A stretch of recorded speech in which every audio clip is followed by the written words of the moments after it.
ने प्रशांत किशोर को बाहर का रास्ता दिखा दिया है। जी हां, जेडीयू से प्रशांत किशोर बाहर हो गए। औपचारिक रूप से प्रशांत किशोर को बाहर का रास्ता दिखा दिया गया। आपको बताते चले, लगातार जिस तरीके से प्रशांत किशोर खुद जेडीयू की कार्यशैली पर, उसकी व्यवहारिकता पर सवाल उठा रहे थे, जिसके बाद नीतीश कुमार ने भी, जो कि मीडिया के सामने किसी भी तरह की प्रतिक्रिया को देने में बहुत बार सोच समझकर सामने आते हैं, उन्होंने ये साफ कहा था कि सभी स्वतंत्र हैं, सबको अपनी अपनी अभिव्यक्ति की आजादी है, लेकिन पार्टी फोरम के अंदर, और अगर पार्टी फोरम के अंदर बातों को नहीं रखा जा सकता है तो आपको बाहर जाने के लिए कोई रोक नहीं रहा है। और अब यह औपचारिक रूप से प्रशांत किशोर को बाहर का रास्ता दिखा दिया गया है, जिसको लेकर के लगातार कयास भी लगाए जा रहे थे। पवन वर्मा भी जेडीयू से बाहर कर दिए गए हैं, और ये बड़ी खबर इस वक्त थी जिसमें जेडीयू ने प्रशांत किशोर को बाहर का रास्ता दिखा दिया।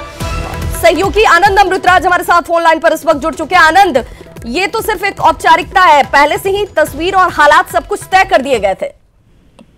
देखिए, बिल्कुल जिस तरीके से ये कयास चल रहे थे कि पीके और पवन वर्मा में क्या होगा, उस बात का अंत हो गया और फाइनली आज प्रशांत किशोर और पवन वर्मा को पार्टी से निकाल दिया गया है और दोनों पे अनुशासनात्मक कार्रवाई की गई है। जिस तरीके से प्रशांत किशोर ने ट्वीट किया था, उस ट्वीट के बाद ही साफ हो गया था कि अब उनके गिने दुने दिन ही बचे हुए हैं और आखिरकार जेडीयू के जो शीर्ष नेतृत्व है, उन्होंने पीके और पवन वर्मा दोनों को पार्टी से निकाल दिया है। तो जाहिर सी बात है, ये लगातार इस बात पे नजर टिकी हुई थी कि प्रशांत किशोर को लेकर जेडीयू क्या रवैया अपनाती है, और ये प्रशांत किशोर को फाइनली पार्टी से आउट कर दिया गया। और जानकारी मिल रही है कि मंगलवार को प्रशांत किशोर पटना में होंगे और वो एक प्रेस कॉन्फ्रेंस करेंगे और नीतीश कुमार पे जो उन्होंने बोला है वो आरोप भी लगाएंगे। लेकिन उसके पहले सबसे बड़ी खबर यह है कि जेडीयू की तरफ से बहुत कम ऐसा मौका होता है विभा, जब जो कोई पार्टी लाइन से खिलाफ जाता है तो उस पर इतनी जल्दी एक्शन होती है। लेकिन जिस तरीके से प्रशांत किशोर ने नीतीश कुमार पर सीधा हमला बोला था और उन्हें एक तरीके से झूठा करने की कोशिश की थी, उसके बाद जेडीयू नेतृत्व कोई भी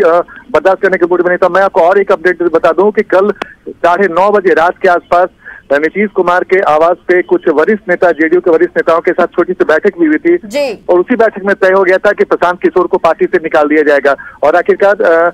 कल हम लोगों ने ये खबर भी चलाया था रात में कि नीतीश कुमार प्रशांत किशोर के बयान से, ट्वीट से बेहद नाराज हैं और उन पर कार्रवाई हो सकती है। और आखिरकार न्यूज 18 की खबर का असर हुआ और प्रशांत किशोर को पार्टी से निकाल दिया गया और उनके साथ पवन वर्मा को भी पार्टी से निकाल दिया गया है। आनंद, क्या इसे इस रूप में भी देखा जाए कि ये दोनों भी ये जानते थे कि जिस तरीके के स्टेटमेंट हम रख रहे हैं, खुद मुखिया को या यूं कहें कि जेडीयू के अध्यक्ष को हम सवालों के घेरे में खड़ा कर रहे हैं, तो ये कार्रवाई होनी तो तय है, लेकिन दिन वक्त तय होना बाकी था, जो आज हो गया है। देखिए, बिल्कुल, देखिए विभा, मैं आपको बता दूं कि ये बस फॉर्मेलिटी बाकी थी और जैसे कि हमारे सोर्स बता रहे थे कि कल रात में जो नीतीश कुमार ने जो बैठक की थी पार्टी के 3-4 बड़े नेताओं के साथ, उसी समय तय हो गया था कि प्रशांत किशोर को पार्टी से निकाला जाएगा। लेकिन आज इतनी जल्द 24 घंटे के अंदर जिस तरीके से त्वरित फैसला किया गया है, प्रशांत किशोर को कोई और मौका जेडीयू नहीं देना चाहती है। और मैं आपको बता दूं कि प्रशांत किशोर लगातार इस कोशिश में थे कि वो संगीत का दर्जा मिले, लेकिन जेडीयू ने उन्हें भले ही मौका दे दिया, लेकिन इतना तो तय है कि प्रशांत किशोर को पार्टी से निकाल के प्रशांत किशोर के उन तमाम आरोपों पर भी उनके साथ कार्रवाई की है जो प्रशांत किशोर लगातार लगाते आ रहे थे। और मैं आपको ये भी बता दूं कि जेडीयू के जो सोर्स बता रहे थे कि प्रशांत किशोर के ट्वीट की वजह से, खासकर जब भी वो सुशील मोदी पर ट्वीट करते थे, तो कहीं न कहीं बीजेपी और जेडीयू के संबंधों पे खटास आ जाती थी। तो उन तमाम कयासों को अंत करके, और इस पे महत्वपूर्ण बात आप देखिए कि 2 तारीख को दिल्ली में विधानसभा चुनाव में नीतीश कुमार और अमित शाह एक साथ चुनाव प्रचार करने वाले हैं। उससे पहले प्रशांत किशोर पे कार्रवाई उसी कड़ी का एक हिस्सा माना जाता है। बिल्कुल, क्योंकि ये और ज्यादा बुरी